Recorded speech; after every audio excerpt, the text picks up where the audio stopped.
Wassalatu wassalamu ala rasulillahi wa ba'd. Assalamualaikum warahmatullahi wabarakatuh. Pagi ini kita layak mensyukuri pertemuan kita meskipun secara virtual. Tapi pertemuan secara virtual ini juga membuktikan keseriusan kita untuk dari waktu ke waktu semakin mendekatkan diri kepada ayat-ayat Allah Subhanahu wa ta'ala. Kita tentu berharap mudah-mudahan pertemuan virtual ini segera bisa diupayakan menjadi pertemuan offline, karena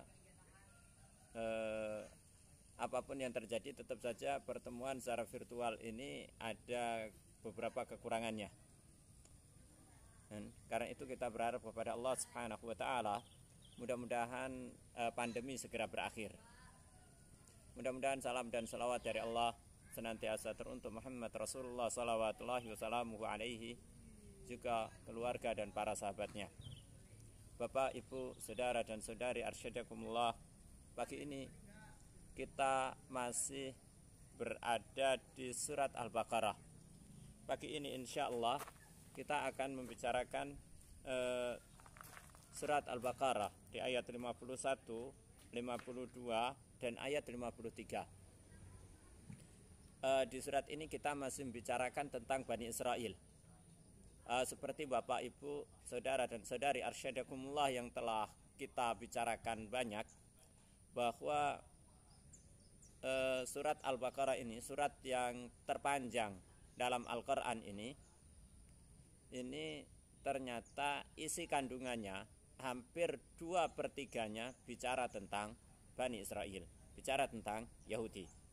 Untuk itu mudah-mudahan Bapak, Ibu, saudara dan saudari arsyadakumullah tidak bosan-bosannya untuk membaca surat Al-Baqarah, dan setiap kali dibuka kok tetap saja bicara tentang Bani Israel.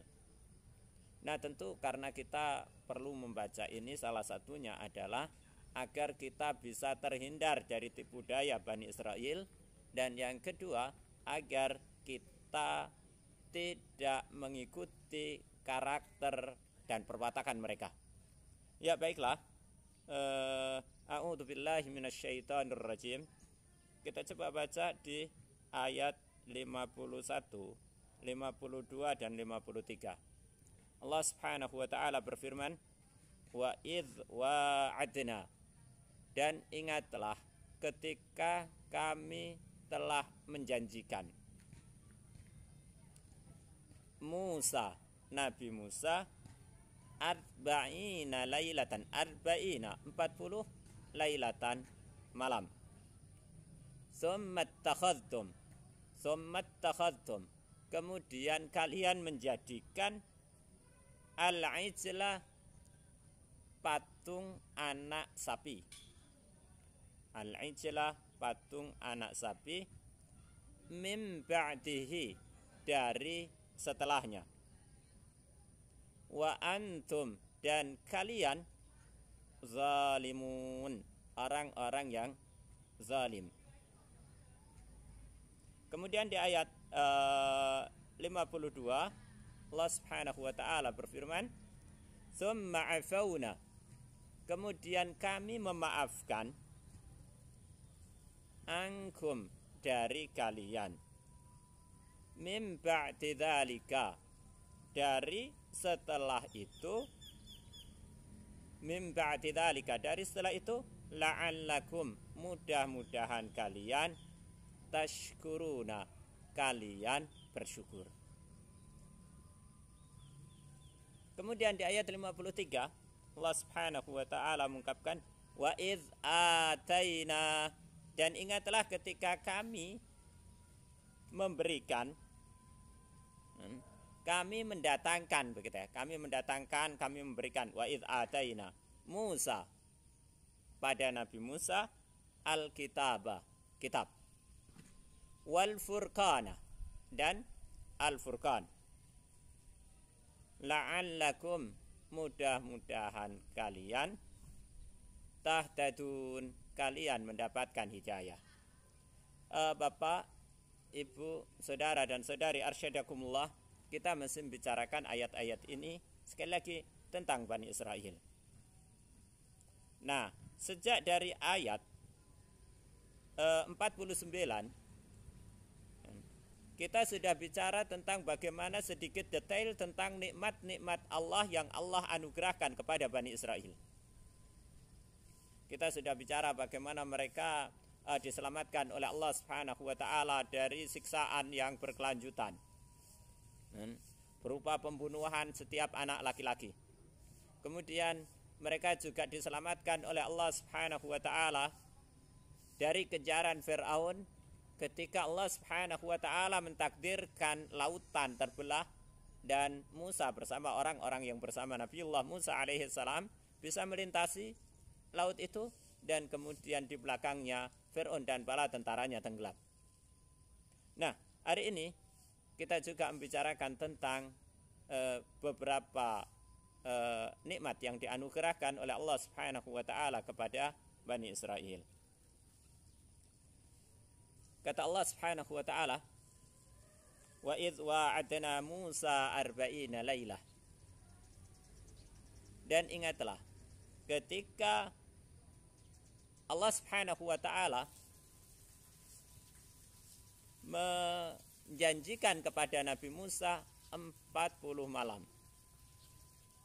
Nah, para ulama tafsir mengungkapkan bahwa 40 malam ini adalah 30 hari di bulan Dzulqa'dah dan 10 hari pertama di bulan Dzulhijjah. Ini para ulama tafsir mengungkapkan bahwa ini setelah lepas dari kejaran Fir'aun. Setelah lepas dari kejaran Fir'aun. Artinya masa ini adalah masa setelah melintasi lautan. Tumattakhadtumul ijla. Kemudian, jadi Nabi Musa alaihi salam datang untuk menunaikan janjinya, atau Allah Subhanahu wa taala menjanjikan Nabi Musa, dan Nabi Musa datang untuk menerima dan menyempurnakan turunnya kitab Taurat itu selama 40 hari. 40 hari. Selama masa 40 hari ini, kemudian tsummattakhadtumul ijla. Kemudian kalian wahai Bani Israel. Jadi ayat ini masih bicara tentang Bani Israel. Kalian Bani Israel, kalian menjadikan al-ijla, anak sapi atau patung anak sapi. Nah, kalimat ini tumattakhadtumul ijla, kalian menjadikan, kata ini butuh penjelasan. Kalian menjadikan al-ijla, patung anak sapi, sebagai sesembahan. Maksudnya begitu. Jadi diceritakan bahwa ketika Nabiullah Musa pergi untuk memenuhi janji Tuhannya, janji Allah Subhanahu wa taala, maka kaum ini ditinggal. Nah, kaum ini ditinggalkan, dan kemudian ternyata di tengah-tengah mereka ada yang namanya As-Samiri.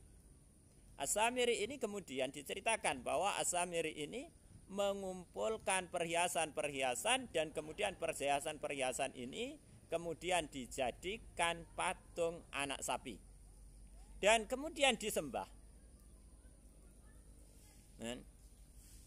Min ba'dihi, dari setelah kepergian Musa alaihi salam.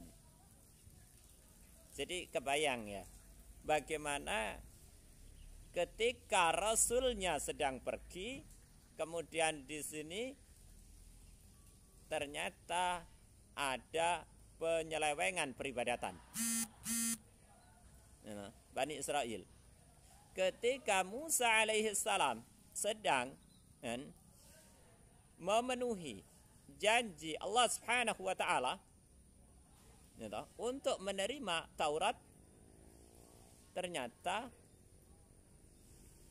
kaumnya yang sebelumnya bersama-sama, yang sebelumnya sudah diselamatkan oleh Allah dari siksaan yang luar biasa dari bala tentara Fir'aun, dan kemudian diselamatkan oleh Allah Subhanahu wa taala dari kejaran Fir'aun ketika bisa melintasi lautan. Sekarang ketika Nabiullah Musa alaihi salam pergi untuk menunaikan janji Allah Subhanahu wa taala, ternyata mereka melakukan penyelewengan. Coba cermati, ini mereka orang-orang yang pernah beriman, ya toh? Bisa nyeleweng. Jadi kalau kita itu bicara tentang orang yang beriman aja bisa kayak begini, apalagi yang sebelumnya tidak beriman, kira-kira begitu. Jadi sebelumnya ya sudah beriman. Tidakkah kemarin kita bicara gitu ya, bagaimana ketika sudah di depan lautan, kemudian mereka inna lamudrakun, wah kita akan ketemu dengan, kita akan dikejar ini, kita akan ketangkep. Tapi apa yang terjadi? Nabi Musa alaihi salam mengungkapkan, kalla, sekali-kali tidak, innama iya rabbi sayahdin, sesungguhnya bersama saya ada Tuhan saya yang dia akan memberikan jalan keluar. Artinya mereka sudah siap bersama Nabiullah Musa alaihi salam. Tetapi ditinggal sebentar, 40 hari, ternyata mereka melakukan penyelewengan. Dan menariknya, ada pihak ketiga yang mencoba untuk membuat kekacauan, yaitu namanya As-Samiri. Hati-hati dengan kondisi ini. Jadi ada orang yang bisa jadi imannya itu lemah, kemudian tiba-tiba hilang sama sekali imannya, dan perlu ada yang namanya pihak ketiga inilah yang bermain. Jadi Bapak, Ibu, saudara dan saudari arsyadakumullah, iman ini ternyata perlu dijaga iman ini. Karena itu iman ternyata bukan sekedar ketika iman selesai, tapi butuh penjagaan.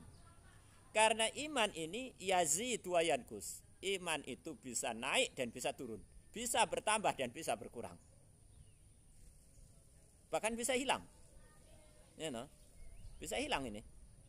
Nah ini, kalau kemudian kemarinnya dia percaya dengan Allah Subhanahu wa taala dan ditinggal sebentar oleh Rasulnya, kemudian tiba-tiba menyembah pada patung anak sapi yang dibikin dari emas, apa yang terjadi? Itu bukan sekedar menurun imannya, tapi hilang sama sekali, bahkan berganti dengan kemusyrikan. Artinya apa? Kita harus menyadari cerita ini, bahwa kita perlu membentuk apa yang disebut dengan bi'ah salihah, lingkungan yang kondusif untuk penumbuh kembangan iman. Jadi perlu ada lingkungan yang kondusif untuk ini.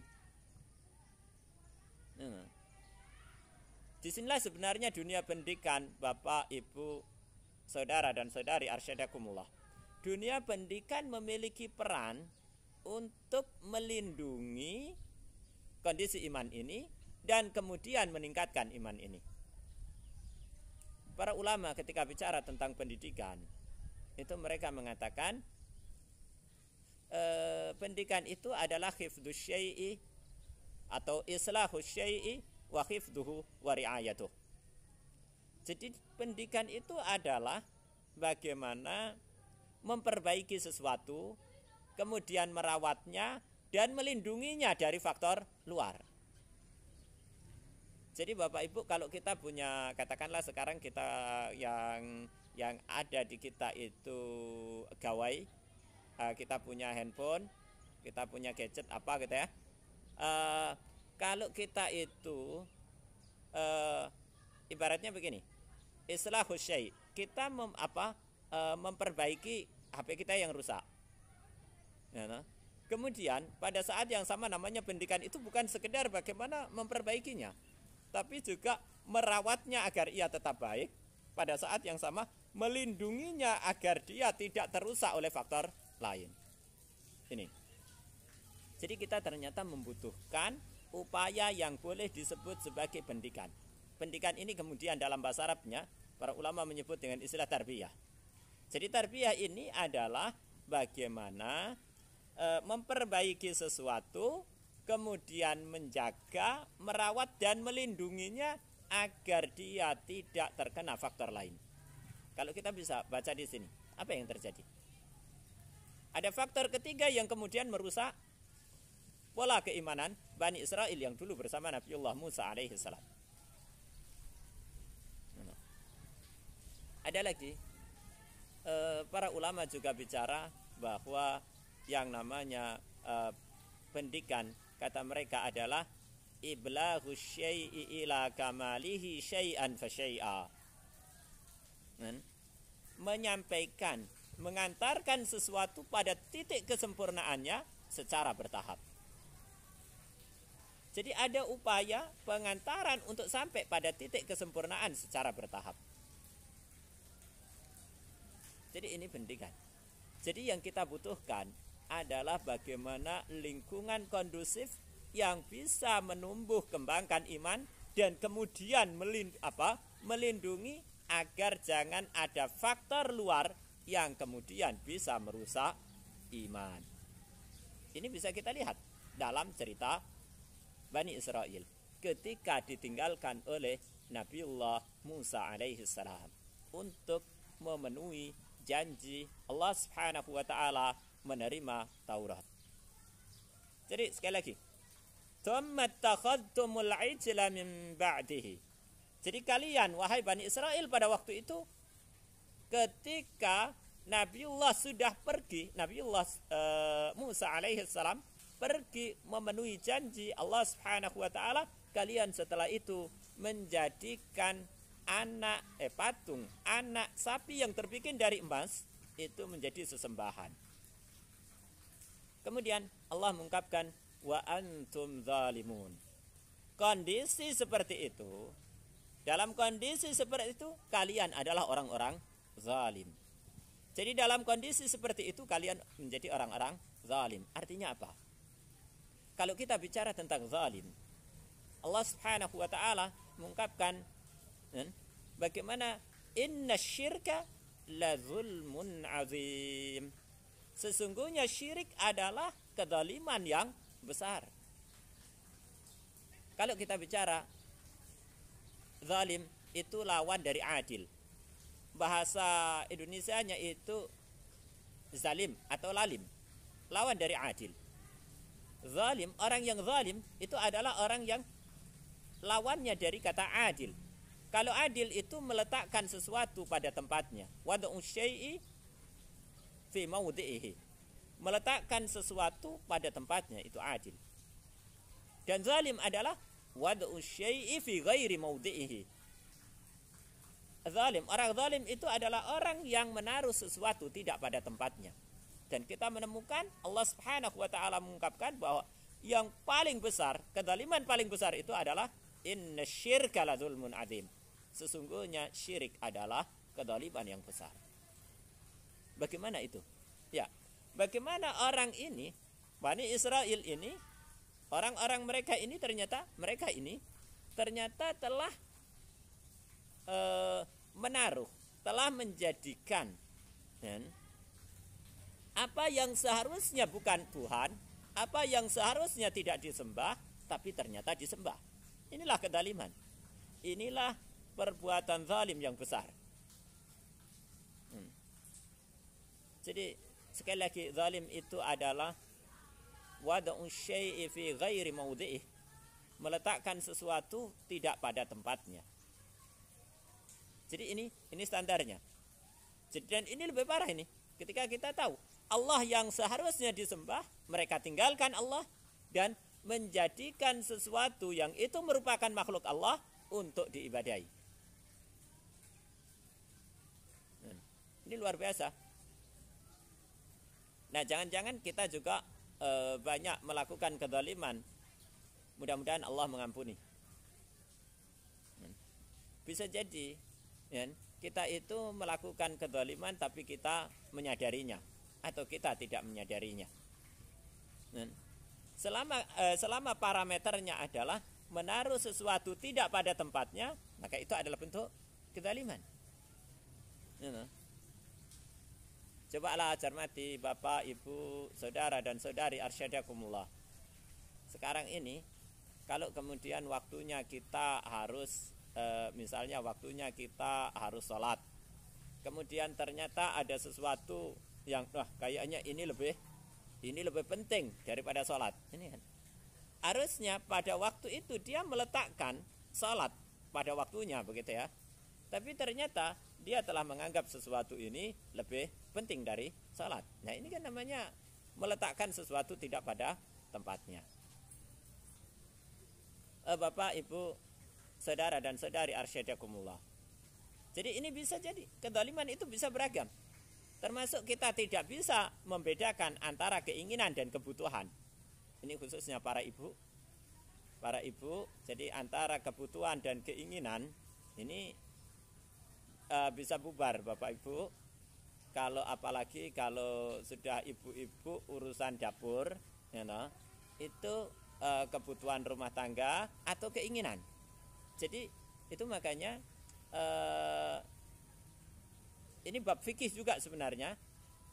Para ulama mengatakan min fiqhil mar'i iktisaduhu fi malihi. Di antara bentuk fikihnya seseorang, pemahaman seseorang itu adalah bagaimana dia bisa ekonomis di dalam membelanjakan hartanya. Kezaliman bisa jadi terjadi karena kita ternyata tidak bisa menaruh mana kepentingan dan mana kebutuhan. Nah, dalam masalah perbelanjaan ini luar biasa kasus-kasus ini. Jadi ini kebutuhan dan ini kepentingan. Kadang-kadang yang enggak butuh dibeli-beli. Tapi kadang-kadang yang yang dibeli-beli itu yang ingin, suatu yang tidak butuh. Jadi yang butuh malah terlupakan. Ya, ini yang sering terjadi hal seperti ini juga penting untuk dicermati Bapak Ibu. Kembali, kita masih bicara tentang Bani Israel. Bani Israel, sekali lagi, karena meninggalkan Allah Subhanahu wa ta'ala dan kemudian menjadikan patung anak sapi yang terbuat dari emas untuk dijadikan sesembahan, maka mereka ini dikatakan oleh Allah Subhanahu wa ta'ala sebagai wa antum zalimun. Pada kondisi seperti itu, kalian adalah orang-orang yang zalim. Orang-orang yang pada prinsipnya adalah tidak bisa menaruh sesuatu pada tempatnya. Orang-orang yang menaruh sesuatu tidak pada tempatnya. Ini juga masalah sampah, juga begitu. Kan biasanya ada tulisan buanglah sampah pada tempatnya. Kalau tidak dibuang pada tempatnya, maka ini juga bentuk kezaliman. Tapi sekali lagi, kezaliman yang terbesar adalah tindakan syirik ini. Tindakan mengabaikan Allah Subhanahu wa ta'ala dan kemudian menjadikan yang lain, makhluk Allah, sebagai sesembahan. Bapak, Ibu, Saudara dan Saudari arsyadakumullah. Kita lanjutkan. Kemudian Allah Subhanahu wa ta'ala mengungkapkan tsumma afawna ankum. Kemudian kami Allah memaafkan perilaku kalian. Min ba'di dzalika. Setelah peristiwa itu, setelah kalian menjadikan patung anak sapi yang terbikin dari emas sebagai sesembahan, kami memaafkan kalian, kata Allah Subhanahu wa ta'ala. Kami memaafkan. Para ulama ternyata membicarakan banyak hal tentang, dan pandangan mereka beragam tentang makna memaafkan ini. Makna memaafkan. Di antara mereka ada yang mengatakan maaf ini artinya adalah bahwa Allah sudah menganggap begitu saja, memaafkan begitu saja, dan beda dengan maghfirah.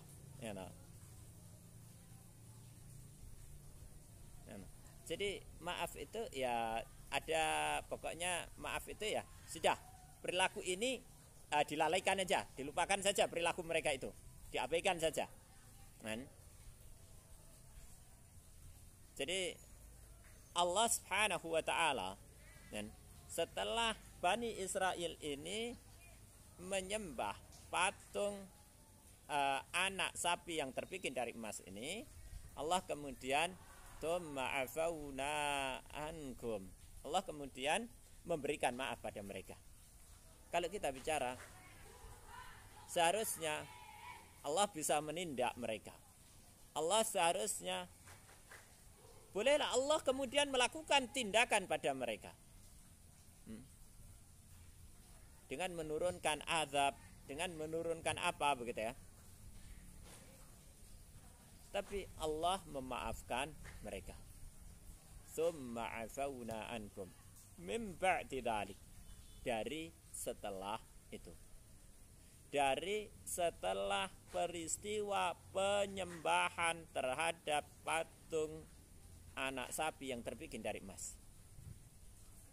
Jadi kalau kita lihat di sini, Allah ternyata rahmat Allah lebih besar dari murkanya. Rahmat Allah lebih besar dari murkanya. Ini yang perlu kita ambil. Dan kita perlu pelajari ini. Rahmat Allah lebih besar dari murkanya. Maka kalau seperti ini, harusnya kita rajin untuk bertaubat kepada Allah Subhanahu wa taala. Rajin untuk meminta ampunan dari Allah Subhanahu wa taala. Rajin untuk meminta agar Allah Subhanahu wa taala menghindarkan kita dari azab kubur dan azab neraka. Karena sekali lagi, manusia itu tidak ada yang tidak pernah berdosa dan salah. Semua manusia itu sempat berdosa dan bersalah. Yang maksum adalah Rasulullah sallallahu wasallamu alaihi. Kembali. Jadi rahmat Allah lebih besar daripada murkanya. Karena itu di sini kita menemukan Allah Subhanahu wa taala juga memaafkan. Ya, padahal ini kedoliman yang besar sekali. Kedoliman yang besar sekali. Allah memaafkan. Tsumma afauna ankum min ba'di dzalik. Kemudian kami maafkan kalian dari setelah peristiwa itu. Nah, mestinya pelajaran ini juga mendorong kita untuk optimis, untuk mendekatkan diri kepada Allah, untuk berusaha banyak bertaubat dan istighfar. Rasulullah itu meskipun dosa-dosanya diampuni dan beliau adalah maksum, apa yang terjadi? Rasulullah menyebutkan bahwa beliau beristighfar fil yaumi sab'ina marrah. Jadi kata Rasulullah, fa inni atubu ila astaghfirullah wa atubu ilaih sab'ina marrah, atau aksar min sab'ina marrah. Jadi Rasulullah, atau kama qala nabiyuna al-karim salawatullahi wassalamuhu alaihi, Rasulullah itu meskipun dosa-dosanya sudah diampuni, beliau salawatullahi wassalamuhu alaihi maksum, tapi apa yang terjadi? Beliau istighfar dan taubat kepada Allah dalam sehari aktsar min sab'ina marrah, lebih banyak dari 70 kali. Dalam riwayat lain mi'ah marrah, diriwayatkan dalam riwayat yang berbeda adalah 100 kali. Harusnya kita memiliki semangat ini. Rasulullah yang maksum saja istighfar dan bertaubat kepada Allah Subhanahu wa taala lebih dari 70 kali, atau dalam beberapa riwayat disebutkan 100 kali, itu dalam satu hari. Bapak, Ibu, saudara dan saudari arsyadakumullah, cerita tentang Bani Israel yang telah melakukan tindakan kezaliman yang luar biasa ini, Allah ternyata summa afauna ankum, kemudian Allah memaafkan mereka. Apa harapan Allah? La'allakum tashkurun. Dengan pemberian maaf ini, Allah mengatakan la'allakum tashkurun, mudah-mudahan kalian bisa bersyukur. Bapak, Ibu, saudara dan saudari arsyadakumullah, mudah-mudahan mereka bisa bersyukur, kata Allah Subhanahu wa taala. Nah, syukur ini, syukur